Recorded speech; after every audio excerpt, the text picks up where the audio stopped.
All right, and welcome to the inaugural episode of Bros, Bumps, and Beers. I am your co-host, Pat Gagne. Oh, just 1 second before we get started. Oh, there it is. And with me, as always, hopefully for as always, is my co-host coming in at 6'7", 287 pounds, Matt Gagne. Matt, how are we doing today? We're about to do a little bit better. Oh, there it is. You don't get to be 6'7", 287 pounds without a couple of those bad boys. You can't teach that, Matt. No, you cannot. Can't teach it. So, here we are. This is going to be our inaugural episode of our podcast. Once again, this is Bros, Bumps, and Beers. We have a third member of our little family here, Matt, here tonight. He is sitting in the gorilla position as we speak. He is I guess we're going to call him a producer, even though we're not going to give him that much credit. He works the switchboard. He counts us down when we ask him to, and when I ask him to, he'll get me a fresh beer. He is our producer, Josco Jordan Schofield. You're allowed to talk right now, Jordan, so say a little hello to the fans. Hold on. Oh, there it is. I almost blew my wrist out trying to open that one. It's a great sound. As someone who's 5'7", 170 pounds, that hurt like hell. But happy to be here and happy to adjust decibels for you two boys. Oh, that's good because you know what, Matt? Did you want to do that? Me? Yeah. I don't even know what a decibel is. So there you go. Bring in somebody who wants to do it backwards. Well, you're right. I did. So here we are. So what is this podcast? It's once again, Bros, Bumps, and Beers. I'm going to say that multiple times today, just so it's stuck in your head for the rest of your life. Bros, Bumps, and Beers, the concept is this is a wrestling and local brewery here in Winnipeg review show. Me and Matt, both lifelong wrestling fans. Keyword. Fans. Fans, absolutely. Not experts. We will never claim to be experts. Well, we have our opinions. Yeah, but you're not. Because you're wrong. You're wrong just as much as everybody else. Possibly more. This might be the first and last episode of Bros, Bumps, and Beers if that attitude's going to come through more often. I guess I can just cut it here. So basically, again, like Matt said, we're not experts. We don't work for a wrestling company. We don't even work for a brewery.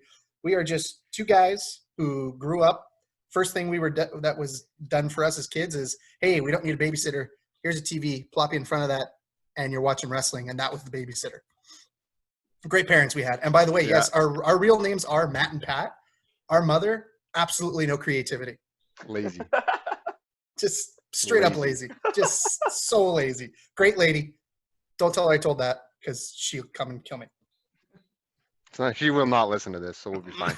Exactly. So, again, we're not experts. We have no affiliation. We just love wrestling. Wrestling, Matt, would you say is in our blood? Yeah. I mean, our Pepe, which is French for grandpa, was the head of the Winnipeg Boxing Commission, which also oversaw all the wrestling shows that came here. We found out very late in his life that the guy shook, way too late, that he used to sit ringside at all these events, and he actually shook Andre the Giant's hand. Like, he shook the man's hand, the man's massive hand. He shook it. Our uncle got to meet Andre the Giant, and this just Hulk Hogan. And Hulk Hogan. Oh yeah, Hulk Hogan. Yeah, no big deal, right? Just a little small timer, Hulk Hogan. And we were told this, I don't know, 3 years before he passed away. We could have been picking his brain, and we didn't because nobody decided to let us in on the little joke. Yeah, thanks for filling us in, Mom. Mom's going to take a real beating tonight, I think. She really let us down as a mother. She's an angel, though. She's an angel. Oh, great lady. Wouldn't ask for a different mom. Our uncle was also a local wrestler. Local wrestler. He actually talks about all the time. He was there when Kenny Omega was starting in Winnipeg. He was working around with Kenny Omega, buddied with him a little bit. And Matt, what is our uncle best known for? He wrestled the British Bulldog in his final match before he passed away. Yeah, that's his claim to fame. Look it up, TJ Bratt. Was it the Southdale Community Center? No, that was in Brandon, I believe. Brandon. He did it in Brandon. Last wrestling match of the British Bulldog. He actually wrestled British Bulldog and his son in a tag match. Yes, he did. Yeah, so that's Couldn't tell you the fun. other guy's name because It doesn't matter. Doesn't matter. guy not related to me. So why would I know his Yeah, name? why would I care? So Trained I mean, by Kerry Brown in Vance, Nevada, in Winnipeg, to my knowledge as well. oh, there you go. Vance, Nevada. Yes. Vance, Nevada. Big Yeah, I remember Vance, that name. Nevada fan. Yeah. You're so over in Winnipeg. He was real good. You Super guys over. know his nickname? Do you want to know, according to the internet, what TJ Bratt's nickname was? I need to know it. I know it The already. Canadian loose cannon? The Canadian Loose Cannon. Yeah, it was. We had the DVD, Yeah, he has DVD. the house-made DVD. Yeah, that was the British Bulldog match was his claim to fame. That was on the cover of the DVD. I think Dad still has it at home somewhere. Oh, if we can find that, that'd be awesome. Yeah. So terrible. One yeah. or the other. Anyways, if you're talking about our fandom, we're big. We've always been. The height of our fandom was always the Attitude Era in WWF. We love the Attitude Era. We're big Stone Cold fans, the Rock fans, and a lot of that. Well, today you're going to hear our love for that when we do our big review of what show, Matt? WrestleMania 14. 14. But more on that Prime later. Attitude Era. Like, and that fed our love for wrestling. And, you know, we go back and we watch the golden era. We love the golden era of wrestling, the Hulk Hogan era, the Andre the Giant, Ultimate Warrior. We love all that stuff. Ica Pro guys. We're big Ica Pro guys. Big Ica Pro guys. Love Ica Pro. Ica Pro making, it made everybody very natural back in the golden era. Yes. Yes. Very natural. So, and then once we got old enough and we can go to the world famous Doubles nightclub attached to the Travel Lodge. We Doubles go to Fun Club. Get Doubles it Fun straight. Club. Sorry, excuse me. It was a barrel of fun. A barrel of fun. Super safe too. Yeah, we used to go there in our late teens there when we turned 18, and then our early 20s. We kind of went to a couple shows here and there. We just love wrestling. So it was a great way to see the Weekend Warriors over at Cowboys in the Ring. That's when we met Bruce the Barber Beefcake. We're gonna have to tell the honky tonk story one The night. honky tonk man. Oh man, that was a great night of just feeding him beers and listening to him talk. Was all it true? I have no idea, but I talked to the honky tonk man for 3 hours. So that's all. That was good with me. It's great. So just so you understand us a little bit more, Matt, if I were to ask you, favorite wrestler of all time, The Rock. that's such a coward pick. I don't care. The Rock. Huge body guy. Love, especially now, comes in. Guy works out at 4 o'clock in the morning and then probably works out again at like 8 o'clock at night because he's amazing. Beyond that, tell me if you can find a bad Rock match. And I'm not talking Rocky Maivia. I'm talking The Rock. Oh, I was going to say those were his better matches than the later ones that he was having. Oh no, they're fantastic. No, they're not. And he oozed charisma. Oozed Oh, charisma. I'll give you that. He was good. He'd walk out. One of the top 5 best on the mic, hands down. Yeah, you can look at me like that all you want, but the guy could get things over. Yeah, just because you can get things over doesn't mean you're great on the mic. Okay, Chris Jericho. Here we go. Oh my God.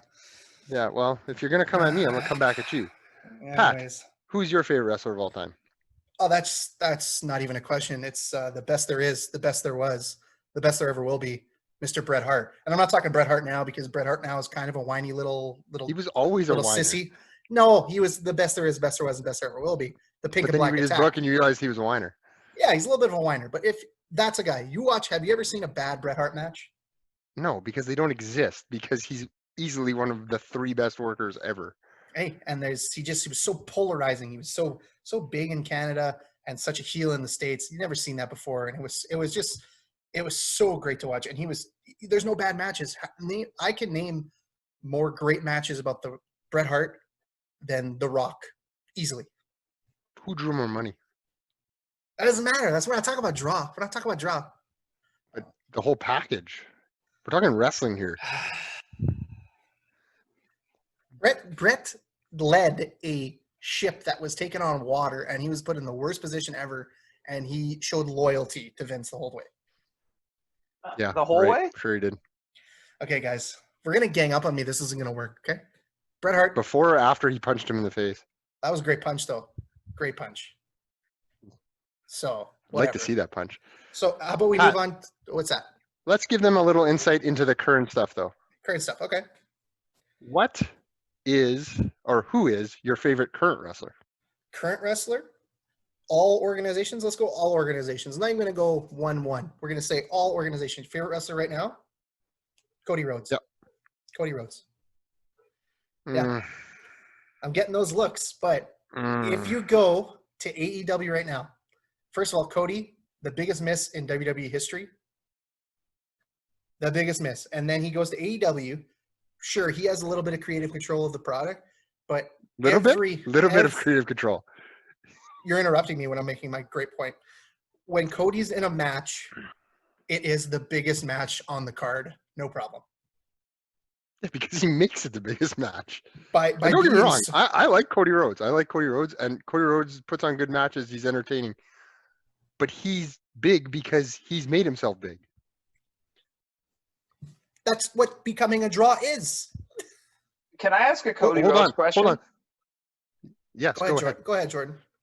As someone, as you guys know, I'm big on the AEW NXT train, so I am a fan of Cody Rhodes. But do you not watch his matches and see a very repetitive framework in almost every single one? No. I'm going to mute you in about 2 seconds if you come at me with that crap anymore. We they're see all the different. Good point, Jordan. Good we see point. the low. Thank we you for see your the low input. kick with the flat back. We see the Cody cutter. But what evolution is there in any match? I mean, Cody Cutter's pretty cool, though. I will say Cody that. Cutter's super cool, but I mean, he couldn't even go through a barricade with good timing. So he's in a truck. Like, I love the guy on the mic, and I love this stuff from Ring of Honor when he was pulling like the shoot heel. But beyond that, I just see the same match over and over, and that neck tattoo brings him down multiple notches. We're not talking You about. went up I the will neck agree. I tattoo? will agree. I will agree. The worst part about Cody is that neck tattoo. That when that came out, I texted Matt and I was like, "That better be fake. That better not be real." Brandy's in the back just. That better be a rub off or a rub on or whatever else it's sticking called. up with tattoos. So okay, so now that everybody's roasted me for possibly the greatest wrestler on the scene right now, Matt, who would your favorite wrestler right now be? Favorite wrestler currently? Yeah. The biggest draw in wrestling, baby, Brock Lesnar. Brock Lesnar. Okay, well, He doesn't need to have good matches. Jordan just had a stroke, so go on. I'm not going to disagree with you. I think I'm going to be respectful during this explanation. Go ahead. Brock Lesnar is my favorite, first of all, because he is a legitimate beast. He was a True. UFC champion. Mhm. He is a legitimate Ass bad kicker. He'll kick your butt. ass. Yeah. And he has revolutionized really the way top draws are in wrestling. You can be a part-time top draw as long as you can draw money. And every time he has a match with somebody he wants to work with, it's usually the best match on the card. Daniel Bryan, Finn Balor, those were great matches. Why? Because he wanted to work with them. He was willing to bump with them, willing to tell the story. When he's willing to tell the story, Brock Lesnar can put on a good match. And that is why, on my end with Cody, would you have cared about Darby Allin if he didn't go to a time limit draw with Cody? Yeah, I think I would have. No, that is no way. There's no way you would have cared about Darby Allin. Darby Allin Yeah, is because he's different. He's different. Yeah. Don't When you he's look on the at him and screen, see you wanna Jeff watch. Hardy again? Like, don't you just see Jeff Hardy No, again? I see I a see little Darby bit Allin. more. I see Darby Allin. I don't see Jeff Hardy in him at all. But I think if you're a wrestling company and you're looking at how Jeff Hardy drew and what he did in that time period, like, don't you look at Darby Allin and see the face paint, and see his kind of Daredevil style, and just see a modern take on it? Maybe, but I don't. When I see him, I don't. Hey, gentlemen, for me personally, I don't see him. First hot take. First here hot we go. take in Triple B history. I have to get First a hot stinger take. for this Hot after take. this episode. I'm getting a hot take stinger. Darby Allin will be bigger than Jeff Hardy. Yeah, because Jeff Hardy's his own biggest enemy. Darby Allin doesn't have those issues. Yeah, 100%. I agree with you. Hey, that's just my hot take. That's probably one of the only times I will agree with you on your hot takes, because your hot takes are usually hot garbage. So That was really spicy, though. He's got a lot of work to do to be above Jeff. he's got a still lot of work, starting. but he's still very young. Yeah. I'd give that 3 out of 5 peppers. Last question for you, Pat, before we move on to maybe talking about some beer here. Oh, some beer. Yeah, let's talk about some beer. But before we get to the beer, what is Yes. your favorite part of the current wrestling product that we are watching now? Oh, wow. Just so people can get to know you a little bit more. For me right now, it's the fact that there are so many options for wrestling fans. If I don't like WWE, which I'm not a huge fan of it right now, I can go watch AEW. I watch AEW every Wednesday, and it's something different that I haven't seen in years, and I just love that. I mean, there's people that'll say, "Well, I don't watch WWE, but I'll watch NXT." There's something for everybody. I mean, you see Jordan They're the clapping same away over company, there. FYI. It They're is the same company, but they're presented in different ways, so it feels like a different company. You know? Yes, they are. So that's my big thing is you get Yes, variety, you get different characters, you get different formatting. AEW feels more sports oriented than entertainment oriented. So Matt, if I were to ask you, what's your favorite thing about the current product? Current product, it's very new, but I think it has its place, and I'm finally getting it. And I feel like we've needed it for a long time, especially because you don't have a lot of vignettes and builds like that, or these cinematic matches. Oh yeah. I love these cinematic matches. This Stadium Stampede, that Oh, was awesome. The Firefly Funhouse, that was awesome. mm-hmm, I don't know what I watched, but it was awesome. mm-hmm. The graveyard match, no, the what was it Yeah, called? great boneyard match. Boneyard match. That was, the Undertaker should never have another regular match. You want to keep parading the Undertaker out there? Put him in those matches, because that was great. He was a badass. The cinematic matches are going to prolong the Undertaker's career by another 5 years. If he they can did continue to properly, do it. I Yeah. totally agree. But they were fantastic. Even the Money in the Bank match was great. I thoroughly enjoyed the Money in the Bank match. So I think if wrestling wants to continue to draw, they need to continue to do these matches, because even when they have fans, because if I'm sitting in an arena and you throw up a cinematic match on the Tron or the screen or whatever you want to call it, I'm going to watch it and enjoy it, even if I'm paying $100 for a ticket. It's just part of the experience. Exactly. Wrestling's about experiencing an experience, and cinematic matches do that for me. And that's my favorite part of the product right now. And I don't care if Brian Alvarez doesn't like them. Brian Alvarez doesn't like anything. I'd like to ask a cinematic match question, if you don't mind. Absolutely. Go ahead. Do you think that the cinematic matches play very well on the internet? I think something I loved is the GIF-ability of almost all of those matches and how easy it was to get snippets out into Twitter and Instagram. Oh, And absolutely. and I think that might be its biggest powers. I think what the it can best do. I think the best part about cinematic matches is they always give you a little tease of like, oh, somebody always gets a picture of what the set's going to look like, and it gets the internet buzzing. So it creates that buzz that the internet's giving it, but it's not ruining it like it has in the past, right? So I think that's what I like about the cinematic matches too, is that oh my God, I can't wait to see this, but you don't really know what you're going to see. They're great. So, I mean, we'll end it there, and we'll say we'll call that a segment there. That's just a little bit of who we are as wrestling fans. We hope you enjoyed that. And in future episodes, I think we'll call that when we're going to say some things about the current product. We'll jump in some current product stuff in there as well. Absolutely. But can we get to drinking some beer? Or talking Absolutely. about some beer, at least. We're already drinking beer. Let's talk about some beer. After this short break, we're going to do our first beer review. So here we come. Oh, Michael, this is going to be fun to watch. All right, Pat. Well, I think we should talk about some beer.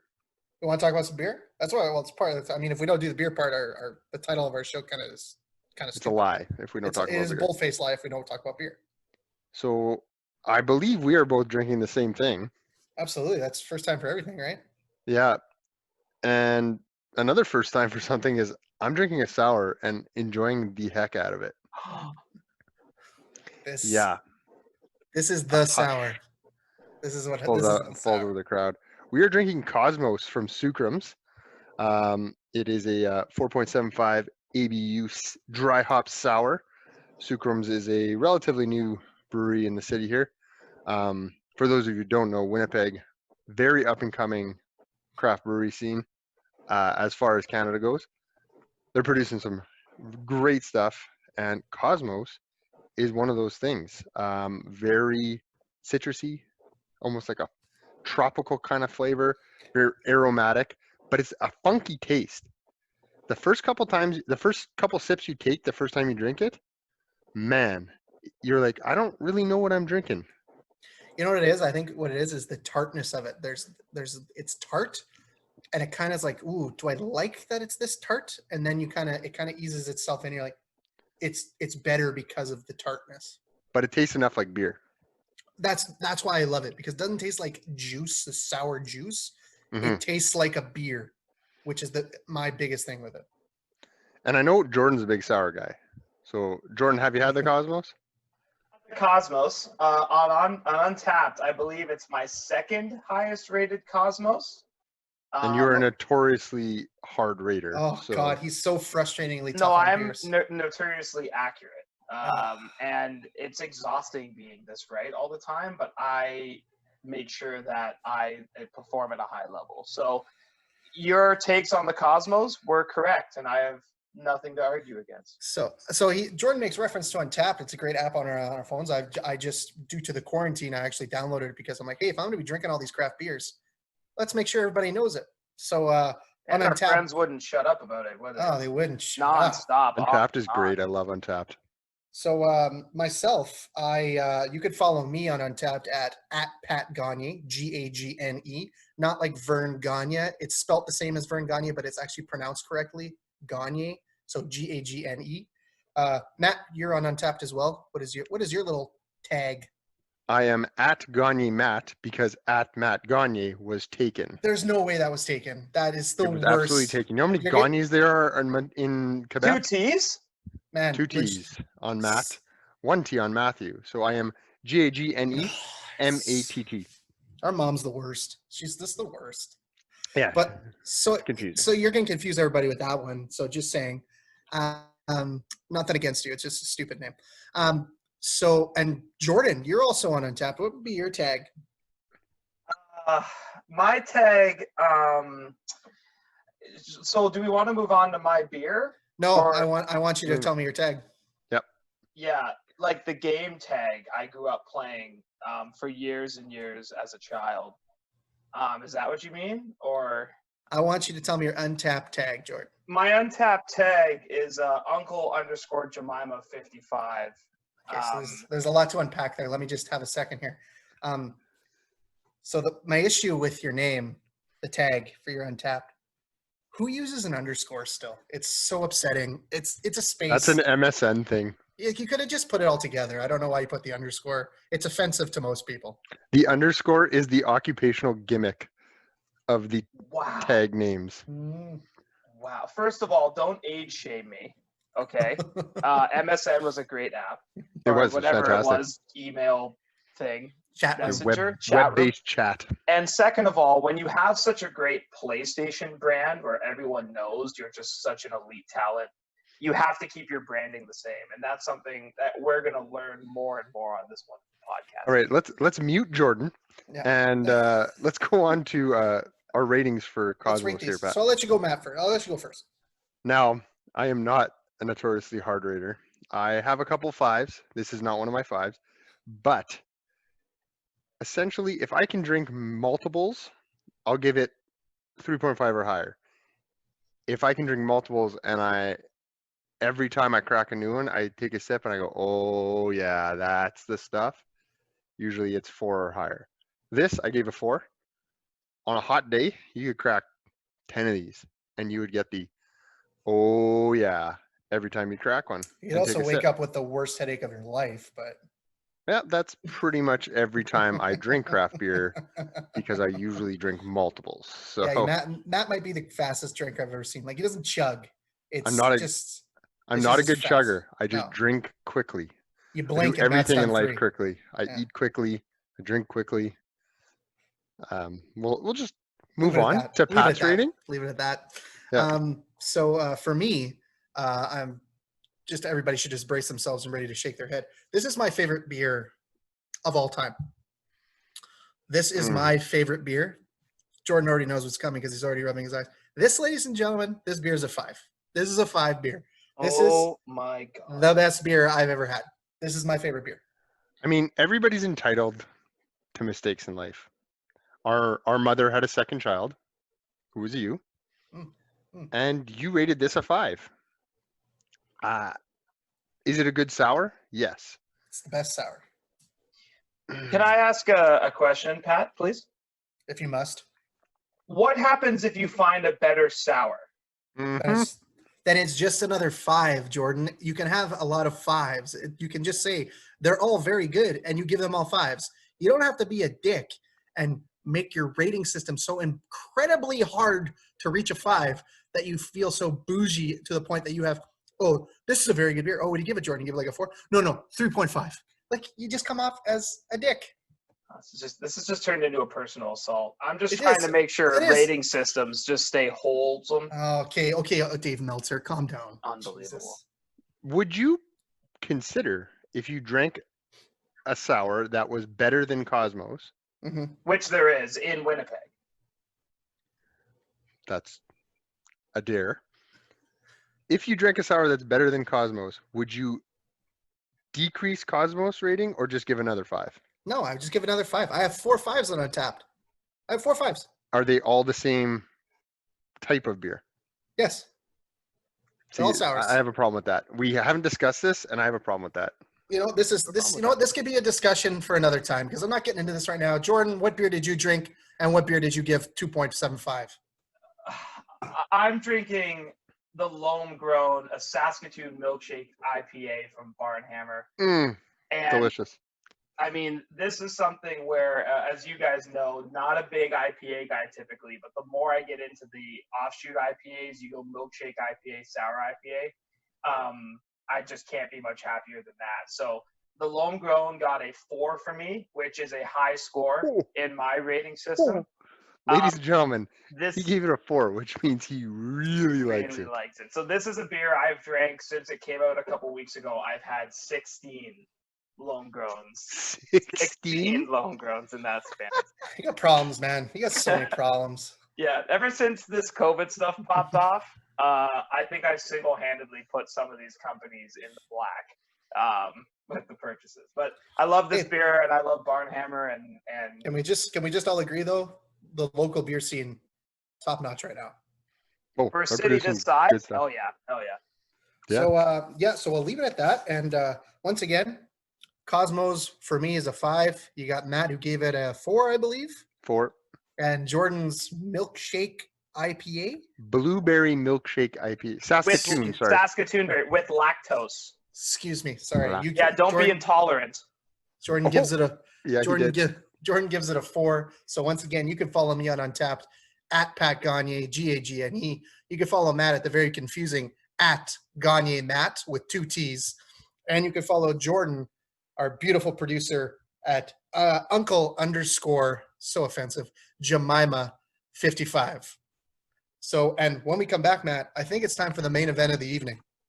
Are we giving the hot tag? We're giving the hot tag. We are going to take a look back at Wrestlemania 14. the beginning, which we will discuss, of the Austin era. Let's go, baby. Let's go. No disqualification match, and things are about to get extreme.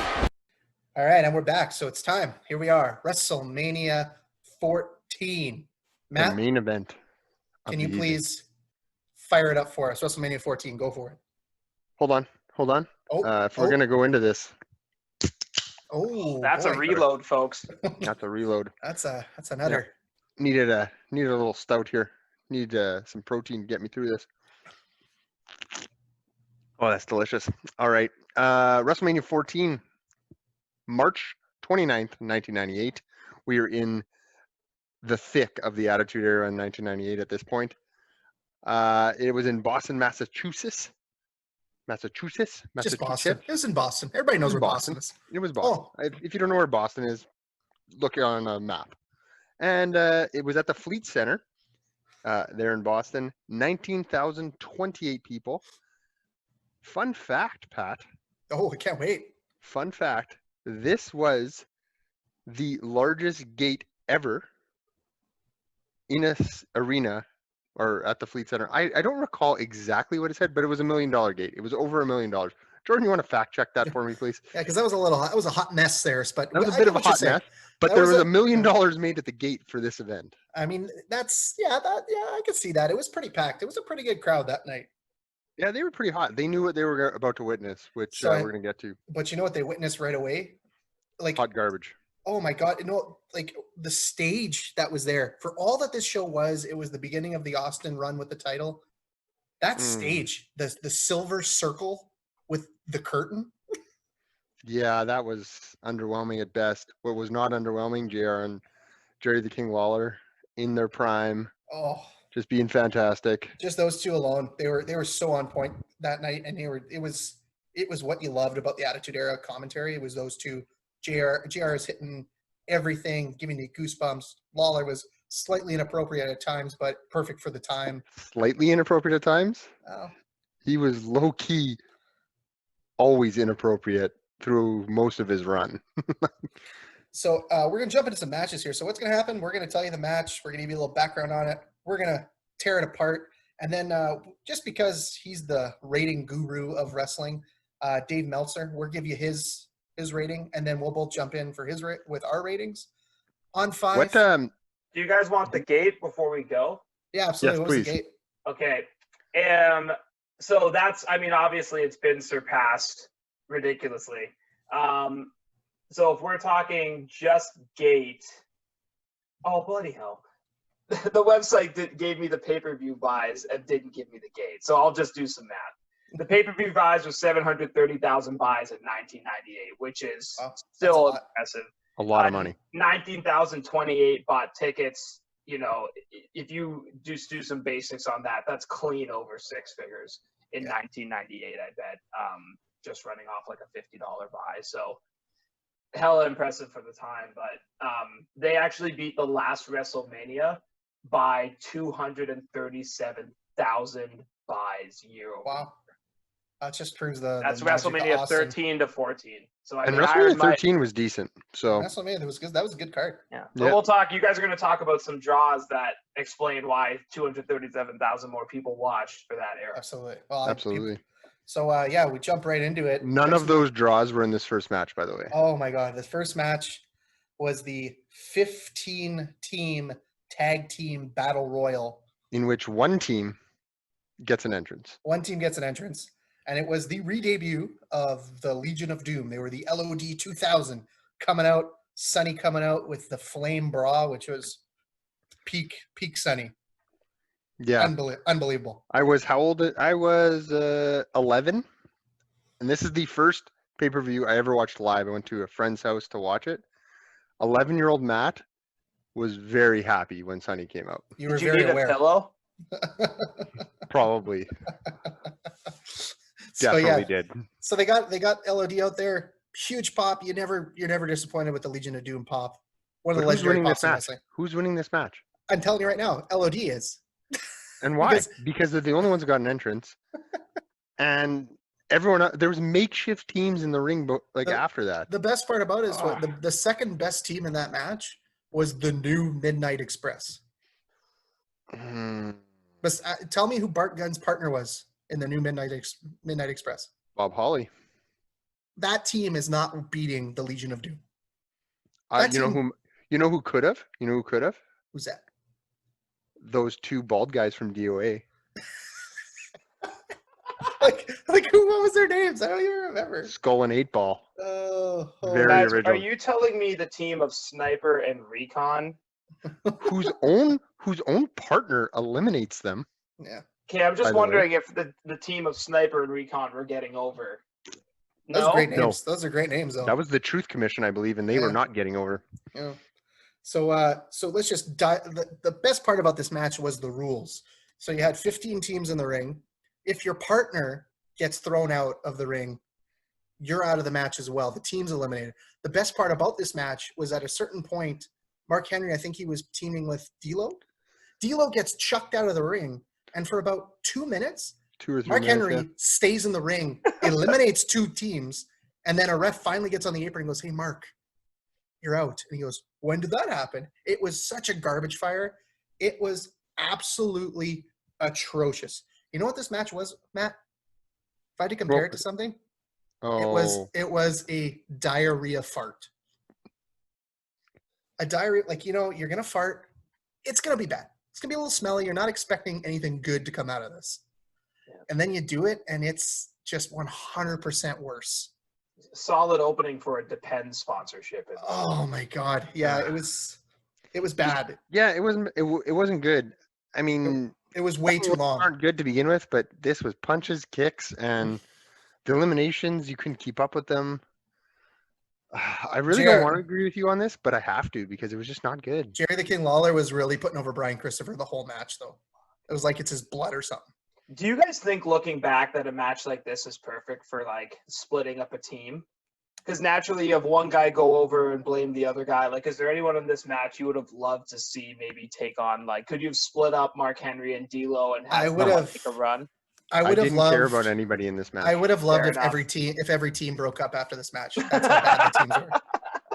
They were all atrocious. So yeah, this went 8 minutes and 19 seconds. Probably about 6 minutes and 19 seconds too long. And Matt, who won this match? It was a shocker. Who won, Matt? The LOD 2001. They actually won it. I couldn't believe it. It was unbelievable. They looked jacked though. They looked like $1 million. They were ready to come back. They didn't look that good. I thought the face paint was LOD face paint was on me. The shoulder pads and the hockey mask. And the modified goalie helmet with the shield. Oh, that was great. It was so good. You're grasping at straws. It was so bad though. The whole match was horrible. What did Meltzer give it? Meltzer gave us -1.5 stars out of 5. He's being nice. It was. I gave it a 0 just because it sucked and I hated That's it. a man who knows a rating system. I gave it negative infinity stars. Wow. I would. Wow. You want to torture me? Put this match on repeat and force me to sit and watch it. But Matt, what if one day a match comes up that's worse than this one? What are you going to give it? I don't think it's possible. Negative infinity and 1 stars. Learn math. That's just basic math, Pat. Let's move on because that was just atrocious. The next match is for the. Before we move on, do tell. they showed a little highlight pack there. Oh yeah. And they showed Austin on Regis, and I was probably Kathy Lee at that point. Yeah. Austin and Regis Philbin. That exchange, I saw it, and I was like fast forwarding through the highlight package, but I had to stop on that because that is just classic Attitude Era. Him ripping the shirt and it was just great. Remember when he did that to Michael Landsberg on Off the Record? Yeah, that was awesome too. Oh, he just ripped What it a off. hack. Oh man. No, Off the Record was Back in great. the We're not doing this. We're not doing this. Attitude Era. But they had so many wrestlers on those, so we were dialed in every time. All right, so Matt, we're gonna move on now. We got the light heavyweight championship on the line here. Who cares? That Taka Michinoku must have won. Did he get it handed to him? Did he actually win? Oh, he had to beat somebody. I don't remember who. It was terrible, and like Whatever. he was up against S.A. Rios. I mean Aguila. Aguila, whatever his name was. It was just, is the light heavyweight title, Matt, the biggest miss in the Attitude Era? Do you guys want to know who Taka Michinoku beat to get the light heavyweight title? Oh, actually, do tell me. I don't know. You I said would his love to name know. already. Brian Christopher. Brian Christopher? Brian Christopher. He beat Oh. him at the In Your House pay-per-view in '97. Shout out the upcoming NXT pay-per-view. Yeah, it was just, but that was the problem. If those are the two guys that are going to battle for your title, this new title that you're going to try and shoot off to the moon and try and compete with the cruiserweight division in WCW, you're just not going to win that match. You're not going to win that fight. That's just brutal. I will say that I think the Attitude Era could have benefited from a little bit more of this style of match. Much Terrible? like Terrible WCW. matches? It wasn't terrible. Oh, it was so bad. It just didn't have enough build or time. I think it could have been a lot better. But I think they could have benefited from more cruiserweight, light heavyweight or lightweight or whatever they were calling them. More lightweight style of matches, because I really enjoyed that in WCW. But Jordan, did you just reload? I just reloaded. Another one. Oh, another one. No, This number is 18. 17. 18, 17, For those of whatever. you keeping score at home and you're running out of space on your paper. But I will say, Aguila didn't get an entrance. Who's winning this match? 2 matches in a row they do that. Not Aguila, I'll tell you that. He No. wasn't winning. No. I will say though, you know what? We differ on this opinion. You like Taka Michinoku. I don't. I thought he was the biggest waste of time ever. I do love a good Michinoku driver. Oh, you, and I think that might be why I like Takamichi Nuku so much, is because I just can't wait for him to do the Takamichi Nuku driver, He looks the like a Michinoku he looks driver, like a or whatever. 14-year-old girl. Doesn't look like a star that you put a title on to lead a division. Yeah, And that's why I was so happy that this didn't I last very want long. to. Again, I want to disagree with you, but WWE had to go to, or decided to go to Japan to get their light heavyweights, Yeah. where Cruises WCW out. got more of the local guys and the luchadors. Yeah.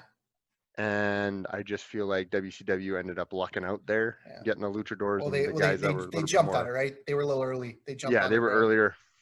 Yeah, Well, so anyways, there hasn't ahead. really had that big Japanese or star in WWE that I can remember, right? Like it's so tough. hard to do. Yeah. The language Well, barrier, so much of American wrestling is the mic, and that you can just only doesn't go typically get it. you can only go so long with a mouthpiece manager because eventually you gotta turn, so you gotta be able to speak, and it's just that's the tough part. And for the most part, they're going to make more money in Japan. Yeah. Because they're going to be top guys in Japan. Yeah. So this match goes 6 minutes. It wasn't awful. It was better than the first match. I'll give it that. Meltzer gave it half a star. I gave it 1. It wasn't a 0. It was they worked hard. It was okay, but I just wouldn't watch it again. I gave it 1.5, and would have liked to give it more. They needed about. You could have shaved 3 minutes off that first match and given it to this match, and I bet you this match is a 2.5. No, I would have just had to suffer through 3 more minutes of this match.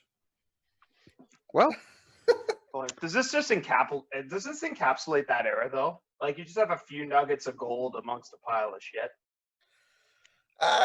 no, I'd say the card picks up a lot more Yeah. after this. Yeah, I'd say the next match really shows you it's Having the gonna- guy in this third slot you're about to bring up is gonna really jolt it. Mhm. Yeah. So Before that, Matt's gonna bring this up. I knew. Oh boy. I'm gonna go because this is prime Rock. This is where he's working out that whole Rock persona, talking in the third Cuts a person. promo. Yeah.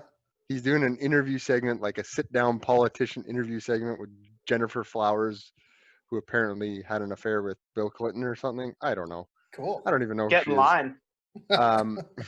Apparently. So the interview segment was great. Made me laugh. I love a good Rock promo. But another fun fact, ladies and gentlemen. Another one. I think this is my second one of the night. Second fun fact, eh? This is the first time, or one of the first times, that The Rock says, "Do you smell what I'm cooking?" Really? Yes, sir. That's a big moment then, because he makes money off that line for years after that. He's still making money off that line. Yes. Because I mean, you So- ask any wrestling fan, they know Austin 316, and they know what you smell what The Rock is cooking. Even if they don't watch wrestling, they know that. Yep, absolutely. Okay, so then that leads us into our third match when, like you said, business does start to pick up. We have the European Championship, the worst title, I think, in the Attitude Era besides the light heavyweight title. You have Triple H who is your champion, up against Owen Hart with the special stip that China will be handcuffed to the commissioner, Sergeant Slaughter. Great stip. Added Just- so much to the match. Yeah, because you know why? Because you knew that was going to come into play into the end. You knew it was going to play into the finish and everything. Yeah. And China and Slaughter did a great job on the outside. Her like faking that she's gonna punch him a bunch of times, and Slaughter pulling and trying to hold her back. Like it just solidified her. She's just a straight badass. She was scary. I thought she could kick anybody's butt in the promotion watching this match. She could have kicked half the guys' butts. Yeah, like she was just. Especially in this era, she was jacked. It was just such a different dynamic because she was a bodyguard for a male talent, and you felt like if she wasn't there, it would take away from Triple H. It just added to him being like a bit of like that chicken shit heel. Yeah. Where he had this woman who would like, and not saying women can't protect men, but it's just not really a wrestling thing, especially in 1998. Yeah. But it added so much to it. Yeah, props to whoever figured out that would be a cool look and kind of up the mystique of Triple H and China. That was great. Talk about And- someone who deserves a bit of a talk on this show. Like, I would love to hear your guys take down the road on China not being in the hall. Oh, we're gonna need a little bit more We time. need a than lot that. more time for that. Yeah, I Let's think plug that's- that down the road. That's another discussion for another day. I think that's but that's a very good discussion to have. Another discussion though is how good Owen Hart and Triple H work together, and how good Owen Hart is. Just period. You know He what? Great, like hybrid style of high flying but super technical mat stuff. And It was that he had that kind on too of soon, man.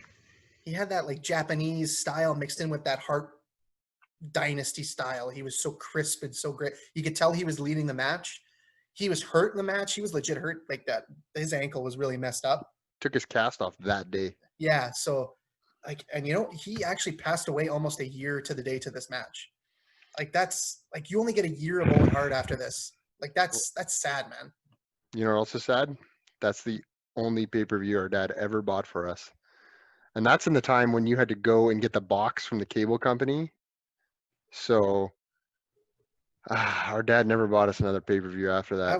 That sucked because like you're watching your kid and it's like he dies and you're sitting there and you're like, oh, okay.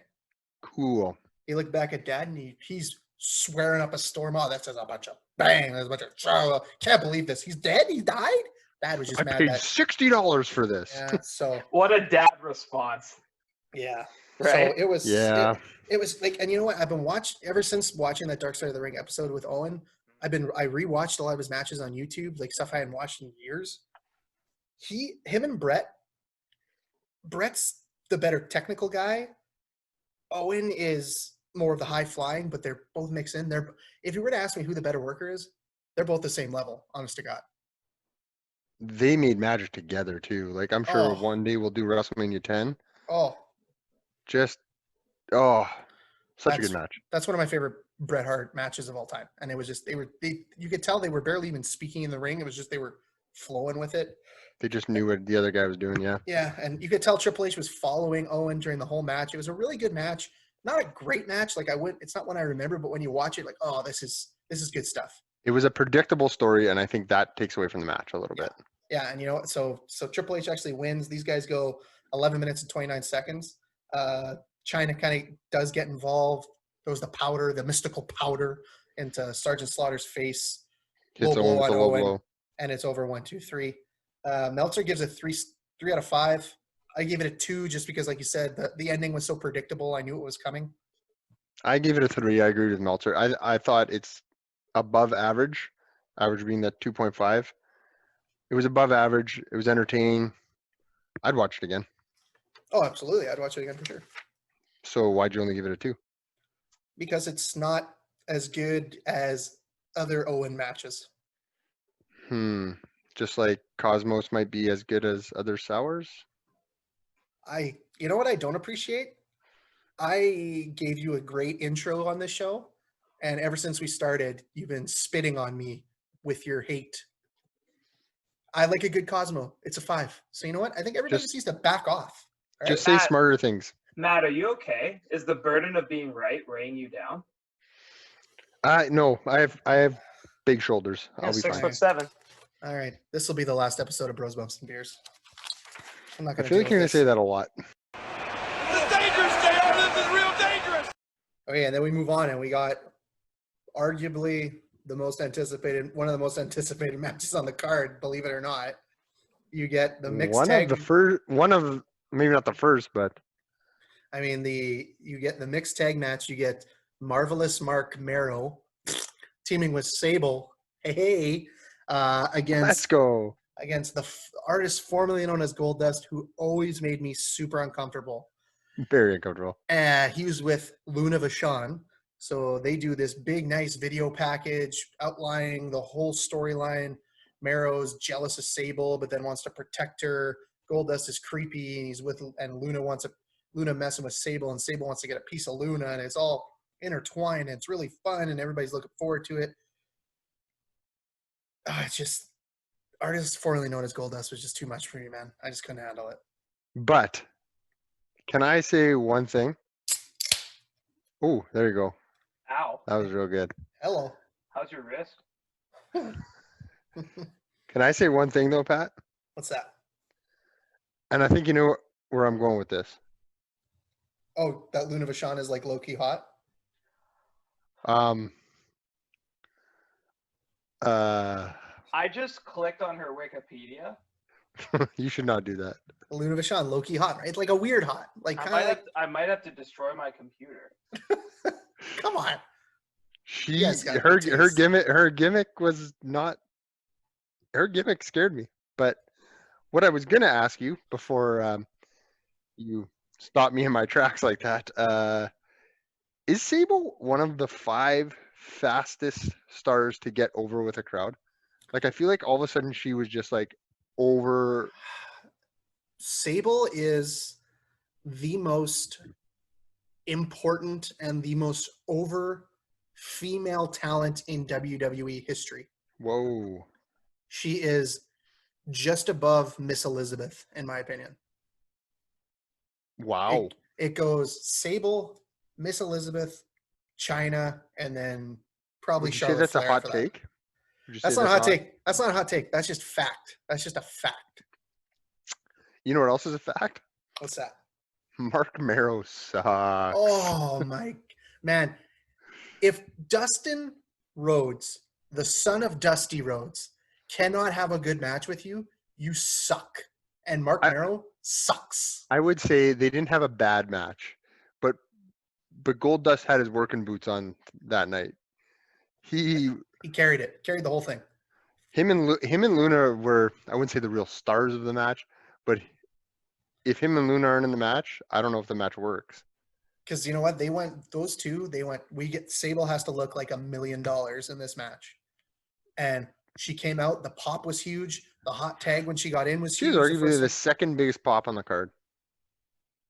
She's up there. It's Austin's number 1. And then you can switch her and Michaels up. Like Sable, like I don't know what it is, but the pop for Sable was huge. And all the crowd wanted was for Sable to get her hands on Luna and to finish the match. And when they do get it, they are going bananas. Luna, low-key hot, by the way, makes Sable chase her the entire match. And then when she finally gets her hands on Luna, that place goes insane. Match, yeah. The only problem I had with the match, and this will be a running theme with me throughout this whole podcast, was the finish. I didn't like the finish. Sable hit her with the Sable bomb. That should have been it. You didn't like the TKO? No, I hate the TKO. Like you mean the F5 that she did poorly? Like she did the Sable bomb properly. Just end it there. You don't need to do anything else. She is Mark Marrow's wife. Hitting that, he trained her. I'm doing air quotes. He didn't train her. He didn't train her because she's actually pretty good, and he sucks. Considering, yeah. Well, what did Meltzer give it? Of Sable's hotness. Who did she end up marrying? Who's 10 years younger than her? Brock Lesnar. I think that just goes to show, like, sex symbol. You get the guy in the company 10 years younger to latch onto you, and you have 2 kids now and all that stuff. I mean, that might just be proof in the pudding. Yeah. Or maybe Brock Lesnar's just that good a wrestler. Right. He wrestles very proficiently. I think he's a great wrestler. Yeah. Yeah, so they go 9 minutes and 11 seconds. Meltzer gives it 3 out of 5 stars. Again, wow. you're gonna hate me. I didn't like the finish, so I gave it a 2 out of 5. I gave it a 3. I thought it was super entertaining. The finish was good. They gave the crowd what they wanted. Crowd popped. Crowd was hot. It told a good story. I liked it. Well, it's because you don't know good wrestling, Matt, but that's okay. We'll move on. Oh, we're moving on to the highlight of the show. Oh. Jennifer Flowers coming out with Double J Jeff Jarrett. Can we just all agree that Jeff Jarrett is the worst thing in wrestling ever? That flowy hair, amazing. Awful. He's so bad. I can't stand him. He was they're like, oh, he was a big deal in TNA. Yeah, he owned TNA. And he ran it, yeah. TNA sucked. Okay? Let's get real. But you're a So- Cody Rhodes fan? Not the same thing, man. This will be our last episode. So That's like 4 times if you're counting it all. Yeah. So the next match is probably the shortest one on the card. Is the Intercontinental title match. Crying shame. The Rock is the champion, and he is up against probably the scariest human being to ever enter a wrestling ring. I'm counting even Brock Lesnar, Ken Shamrock. Ken Shamrock was a legitimate badass, and Ken Shamrock, big Ica Pro guy. Big Ica Pro guy. That guy took a lot of Ica Pro. He loved him some Ica Pro. He was just a monster. Like, and He had go ahead. He had a great gimmick though. That snapcase gimmick. Oh man, he was scary, man. I remember being scared of that dude. And then like they do this recap of the mat before the match, and he gets. Oh man, where I know where you're going. He asks for the headshot with the chair, and The Rock just laces him with one. He gives him one in the match too. You and I differ on headshots with chairs. You hate them. You think they have no place in wrestling. That's not what I said. They have a place in wrestling. I just don't think they should have ever had a place in wrestling. Knowing what we know now about CTE and concussions, Oh man. you're taking a steel object, and these guys are in the Attitude Era. They were swinging it as hard as they could, and just crushing your skull. Man, I love headshots with chairs. I think it's the greatest. They're just so great. I don't know. They should bring them back. I don't care. Man, when Cody Rhodes hit Sean Spears, when Sean Spears hit Cody Rhodes in the head with that chair, oh my God, I was like, yes, it's back. I love it. It's the best. And I would even argue Shamrock was never higher than at this point. Like, I mean, you guys both know, like, I'm a big MMA guy. And he goes right back to Pride after this. Mm-hmm. He does really nothing in Pride. His Tito feud came after that, and he just got squashed every time. Well, that was a wrestling feud. That's what it was. Because they're both wrestlers. Right, and then they go back, and that's what they like. Tito was a legitimate guy, but all I'm saying is like Ken had it right being in pro wrestling, and he couldn't get out of his own way. And he went back to MMA where he was already a bygone era athlete. And I think if you could ask him to do it all over again and be honest, the smart take would be to stay in wrestling for the rest of his time. Oh, and you know what they say? He could probably have been a world champion if he would have stayed. And I don't disagree with that. He could have been the original authentic killer. The original, this is before Brock. He would have been before Brock. And like the match wasn't great. I mean, Shamrock actually wins the match and wins the title. The finish sucked. The finish was god awful. And then he absolutely snaps and is just giving suplexes to everybody. Every stooge comes out, he gives him one. He keeps beating. No, those weren't stooges. Those are indie workers from Boston that he was chucking around. Whatever. I mean, and then because he's being so crazy, they reverse the decision and he's not the champion anymore, and they just give it back to The Rock. Let's get something straight. This match was never about Shamrock versus The Rock. This match was about advancing the NOD storyline, the Nation of Domination storyline. Farouk doesn't come out and help him, and yeah. I mean, Meltzer actually gave this 1.5 stars. I just gave it a 1. It was passable. It did the job. They went like 4 minutes and 49 seconds, and it was okay. It was fine. I gave it a 1. I agree. It was okay. It was okay. You know what was better than okay? The next match on the card. The dumpster match? The tag team titles are on the line in a dumpster match, which is the poor man's casket match. It's the Attitude Era casket match. Oh my God. There's this whole lead up, like Chainsaw Charlie. I'm going to call him Terry Funk. The scariest human being in the face of the world. The toughest. How old do you think he is? How old do you think he is in this match? In that match, he's got to be pushing 50. Oh, he's 53. He's over 50. And I was going to say, I could tell you that bang on.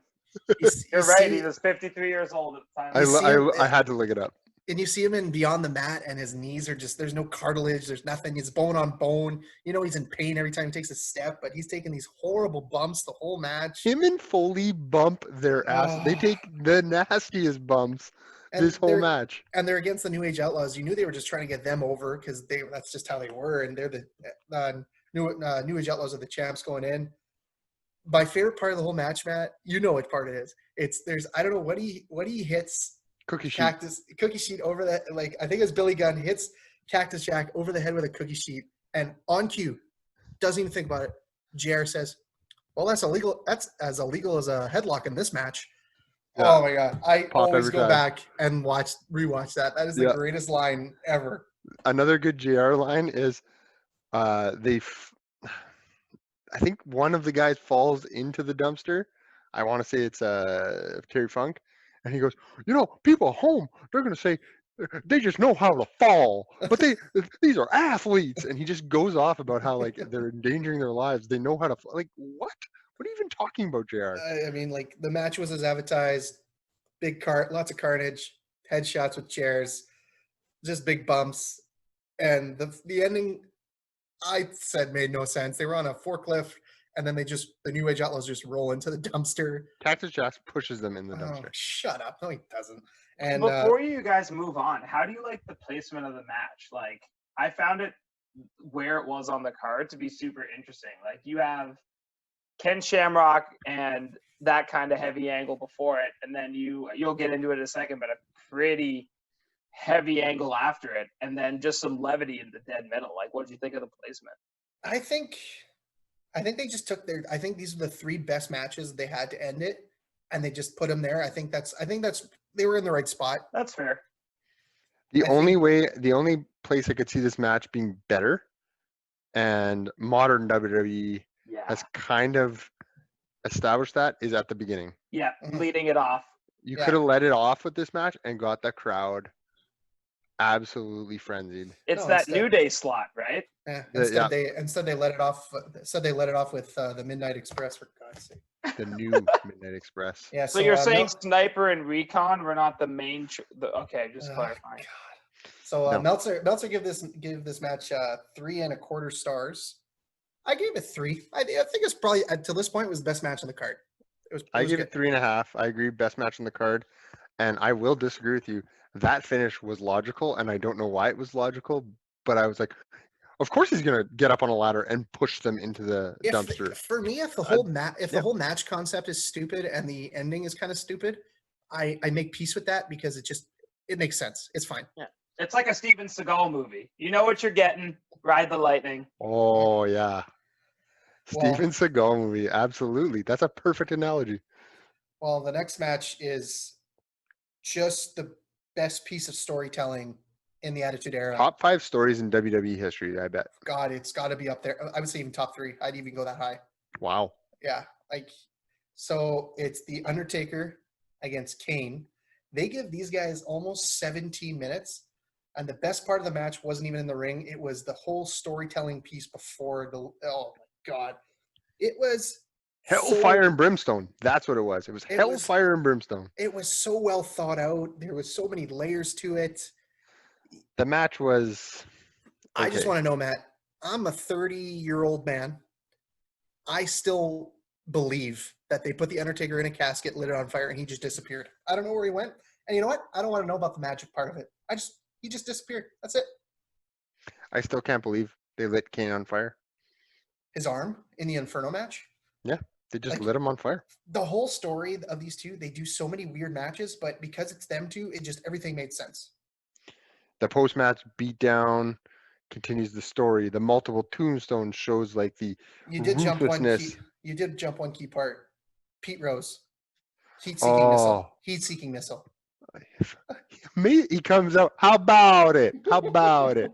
Starts bashing Buckner. Just cheap heat, but I would expect nothing else from Pete Rose. And then the pop when the heel Kane tombstones Pete Rose.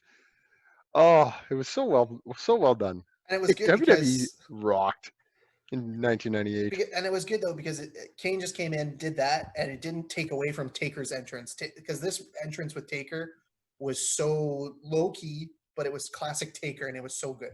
This is one of my 3 favorite Taker entrances. I wouldn't disagree with you. It's damn good. The Druids. What is a Druid? It's a guy who holds a piece of fire as the Undertaker goes out. Whatever. I do think that's the. Do we want to know what a Druid was? Yes, please. What is the definition? A Druid. You know what? I've never been more prominent as I am right now. I'm gonna go, what the hell a Druid is. According to LiveScience.com, Druids were people in ancient Britain and France who served a wide variety of roles as philosophers, teachers. It just sounds like they didn't really know what a Druid was. Yeah, they just kind of It give was it in there. anything you wanted it to be. Yeah, I mean, can I throw a little water on the big fire you boys got going here? What's I that? think this was the beginning of one of the things I hate the most in wrestling, which is the wrestler who's impervious to damage. Kane had to take 3 tombstones, 3 tombstones. guillotine leg drop, and a flying clothesline between like that. I believe I can't think of a moment before this where this began the close kickout party that drives me bonkers in modern wrestling. You know what? It worked with Kane because he came back and he survived a fire. Yeah. Okay. Yeah. Okay. So, you know, it was building that mystique. I mean, it was tough because you had to put these two in a match together to start off. It was Kane's first match. Had to start him off like that. But I will agree with Jordan on the fact that I miss the days when a finisher was a finisher. Thank you. I agree with you. I do. I hate signature moves. Yeah. It's a finisher, and it will always be a finisher, Hey, and people shouldn't kick out of finishers. and you know what? You know what? Hulk Hogan, big leg drop. It was the stupidest finisher ever. You know how many people kicked out of a leg drop? Almost nobody. Brock Lesnar is the only guy who still has a finisher. Kenny And if you- Omega. No one kicks don't- out of the one Sucks. legged. We don't talk about Kenny Omega on the show. Sucks because he sucks. Yeah, Kenny Omega sucks. What's his finisher? Pointing at you? Is this Does a he point at Winnipeg you? podcast? Yes. Yeah, it is. And he And- points. He's pointing. And I hope that Kenny Omega He's- listens to it and gets stops into that. and stops pointing. But we'll get Kenny, to Kenny Omega. Kenny, you're better than pointing. Yeah. Anyways, it's not a great match. Meltzer gives it 1.5 stars. I gave it 1. It was just the beginning for them, and they just keep going for a while, so I was okay with that. I'm sensing a theme where you're going to rate low and I'm going to rate high. I gave it a 2. It was slow, it was sloppy, but the beginning entertained me, the end entertained me, and just the presentation deserves more than 1.5. You like gave Meltzer it a 2? A 2. You just gushed over this more than any match on the card, and you gave it a 2? But as a Um, match, Oh my goodness. I gushed over the story and the presentation. The match itself, if you watch the match itself, you're like, okay, That's a part of the I know- match. I know what's coming. I just want to see what's coming. so our main event, It doesn't have to make sense. the beginning of the Austin era, we have the champion Shawn Michaels against Stone Cold Steve Austin, Mr. Austin 316, with Mike Tyson as the ringside enforcer. The whole story with Tyson was done amazingly. The spot with him and Austin pushing each other, flipping each other off, it was great. It felt like the biggest thing in wrestling up until then. It felt almost as big as a lot of Hogan spots up until that point. It even the presentation before the match, Michaels and Austin actually walking out from a dressing room down like the concrete halls. It had this big fight feel, like when you Yeah, watch like a UFC or a boxing DX and you watch them walk from the dressing room. And the DX band was super cool. It was, I wouldn't say they were super cool. but I mean, the match itself was really limited because you see, if you really watch the entrance of Shawn Michaels, he's walking his back, he's constantly readjusting his back. The He's story in goes, pain, man. the story goes, Triple H had to help him put his boots on. He was heavily medicated. The fact that he even got to the ring and had a match was impressive. And just he wasn't taking Shawn Michael bumps during the match. Imagine if he had a good back. That would have probably been a 4 or 5 star match. That's how good it would have been. Yep. But he was just in a lot of pain, and you could tell, and he was just kind of gutting it out. You missed. You didn't speak to the glass break and the Austin pop. Mm, There are very few things in this world, never mind in wrestling, in this world that will get you more hyped than a 1998 Austin pop. yeah, you're right for sure. Even now, you hear the pop in a live crowd, the place goes bananas. Yeah, glass breaks, place goes bananas. You know what doesn't make you do that? Kenny Omega when he points. But anyways, The big time unnecessary ricochet shot. so JR was great JR was on point the whole match. He was so good. You don't remember the match. You just remember Austin with the belt, both arms up in the air. You at do the end of the match. remember Tyson's just god awful count. The fastest count in the history of He wrestling. was so excited. He was so excited. You know, Tyson's fast count, and then last week or a couple weeks, I don't remember when it was, when there was the altercation between Jericho and Tyson. Man, Tyson's such a rubber, man. He doesn't know what's going on. He's a huge wrestling mark, though. He just Yeah. loves wrestling. Oh, Okay, but I will say JR was on point, but JR did say something that I disagree with. He went, the Austin era begins. And I understand that's a better tagline than this cements the Austin era, but I think it cemented the Austin era. Because if you look at it, this was, 22 years ago. Is that right? Yeah. Yep. Yeah. Give or take. 20 Yeah. Math is not my strong suit, by the way. 22 years ago, the Austin era began with the 316 promo. yeah, I agree with you. That was the moving forward of Austin. The winning of the title in 98 was the cementing of, here's the ball. You now are running with it. You are now carrying the ball for this team. Yeah. And What would you give it After on this- 5? What'd you give it on 5? I gave it 3.75. It was a great moment. The match was good. I just know what it could have been if Michaels wasn't hurt. And that's why I didn't give it very high. Meltzer gave it 3.25. So you and Meltzer both don't know what you're talking about. I gave it a 2 out of 5. It was not the greatest match of all time. It was not that great. You didn't even give it half. You didn't even give it half. No, I didn't. It was 2 out of 5. It wasn't. I'm not going to go back and watch this match over again. I'm just not. And see, I would watch it again. That's because you're like Kenny Omega. You just do stuff for no reason. This is turning into an assault, a live like- assault, I'm not a or I huge guess Kenny a Omega fan non-live, right now, like but a recorded assault. Just every time I talk now, I'm just going to point at you guys for no reason. Listen, he has to hop and point where he's going to gain Oh, speed. It's like okay. literally anatomy. Okay. like it told the right story. Like it did what it needed to do. Yeah, and it didn't need it. You know what? I don't need to know. I don't need to see the match to see that story progress. No. You can have your opinion, Pat. It's just sometimes it's wrong. So we'll end this. We'll end this with our little personal rating system as a whole. So either because we're drinking beers, let's say if we really loved it, we cheers it. If it's something I'll watch again, you'll sip it. Or if it's just god awful and you never want to see it again, you're gonna chug it. So Matt, I'll let you go first. I'm gonna sip it. It didn't blow my socks off. I'm not going to actively seek it out again. But if it is on the network, or if somebody has it on when I go to their place or whatever, I'm gonna sit down. I'm gonna watch it. I'm gonna enjoy it. So Yeah, in my memory, it was like I remember just being a kid, it felt bigger than it really. And like I watch it now, and I'm a little disappointed. It's not bad. Like you said, if it's on, I'll watch it. I sipped it too. It wasn't the greatest. It wasn't remember it forever kind of, but it was okay. It was average. So yeah, so I guess we'll leave it at that. We'll put a little bow on that for right now, and we'll call that a show. We'll be back next week. Really appreciate you guys tuning in for the inaugural episode of Bros, Bumps, and Beers. Again, if you want to follow us on Untapped, I am at Pat Gagne, Gagne. You can follow Matt at Gagne Matt with 2 T's. And you can follow Jordan, even though I wouldn't understand why you would do that, at Uncle_Jemima55. And you can hit that. If you hit that subscribe button, give us a 5-star review. We really appreciate it. Again, follow us on Untapped. Remember to #DrinkLocal.